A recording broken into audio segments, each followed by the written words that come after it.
From the 12th century until the French Revolution, the people of Coulias and other villages in southern France lived within the administrative and economic framework of the seigneurie. This system was embodied not only by the castle, but also by the agricultural buildings attached to the lord's estate, known by historians as the domaine.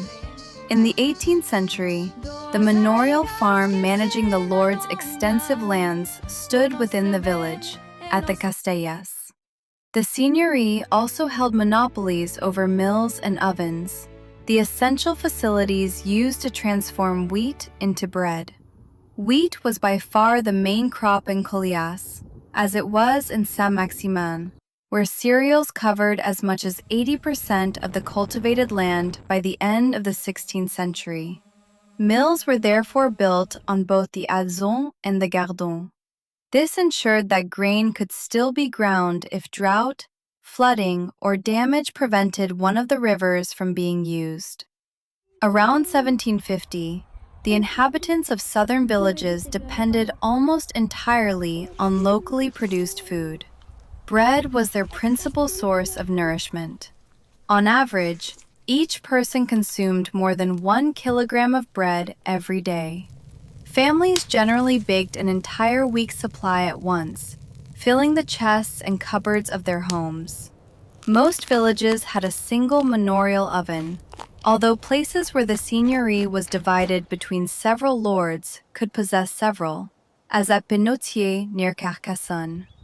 By controlling mills and ovens, the lord could levy charges on the village's most important economic chain, one that no inhabitant could avoid. Isolated farms were sometimes permitted to maintain private ovens.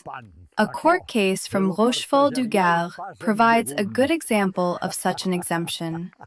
Oil mills, however, usually escaped these monopolies, known in France as the banalité. This was partly because they appeared relatively late. Contrary to a widespread belief, olive oil only became common in the local diet during the 15th century, before its consumption increased over the following centuries. Unlike flour mills, which generally depended on water power, oil mills were often built inside villages by associations of wealthy inhabitants. This was the case at Vercon-du-Gard, where olive trees spread rapidly during the early modern period.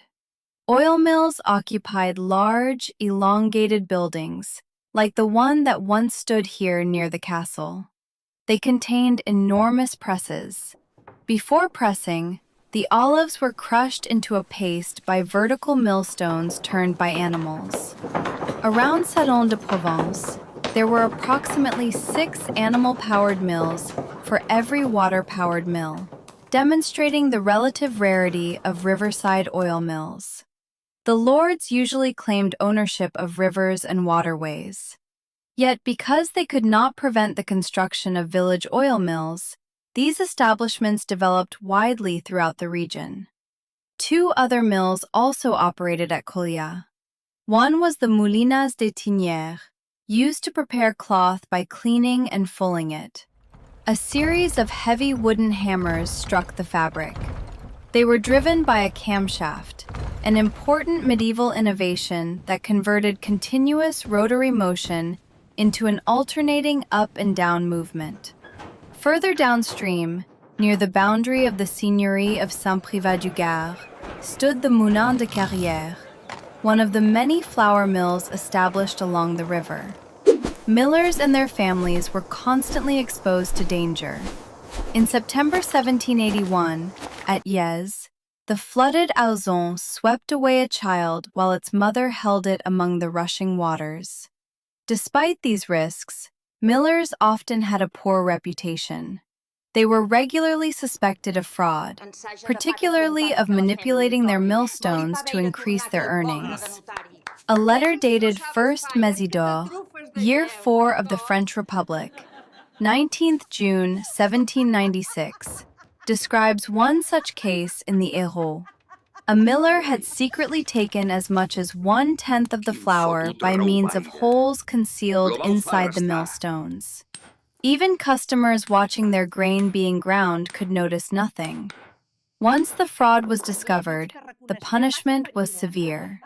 The miller was sentenced to 4 years in irons and was publicly exposed before the people for 6 hours, in accordance with the law. She's right, he's a crook. Shame on the cheater.